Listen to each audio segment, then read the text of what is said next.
Body language expert analyzes uncomfortable way Meghan Markle sometimes invades men's personal space.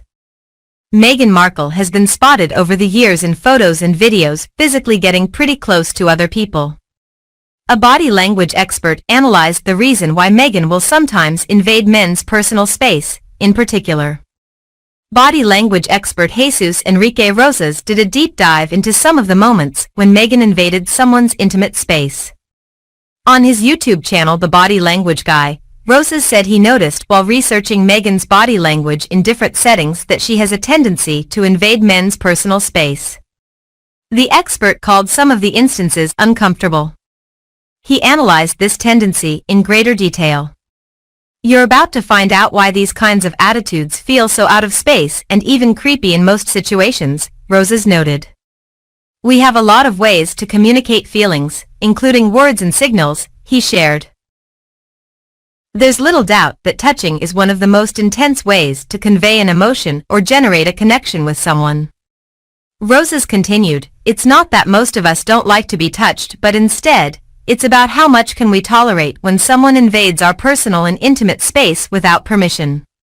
He further discussed the various distances in human interactions, with 4 different measurements, from greater public spacing and social distances to personal and intimate space.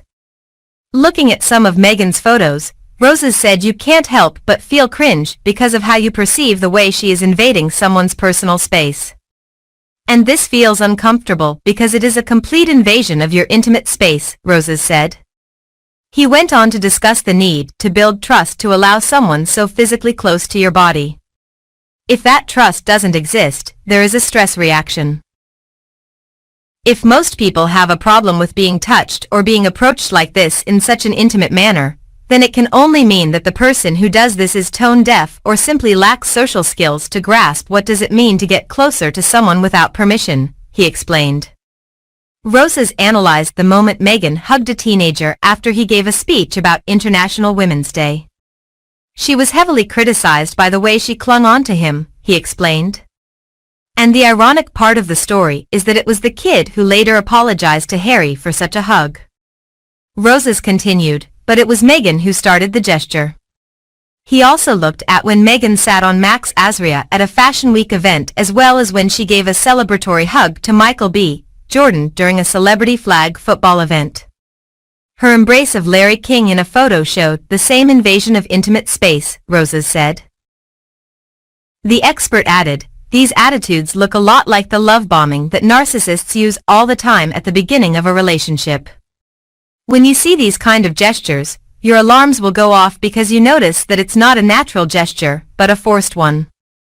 Something that does not happen unless the two people share a lot of trust and feel comfortable with each other. Prince Harry and Meghan Markle, why their pronouncements claiming solidarity with the Ukraine were roundly ridiculed in Britain. That Prince Harry and Meghan Markle feel moved to announce and pronounce their positions on matters of social and political import is a given. Their social concerns are, now, part of their business and integral to their budding archie brand, however broad and ill-defined it may be now, in its early stages.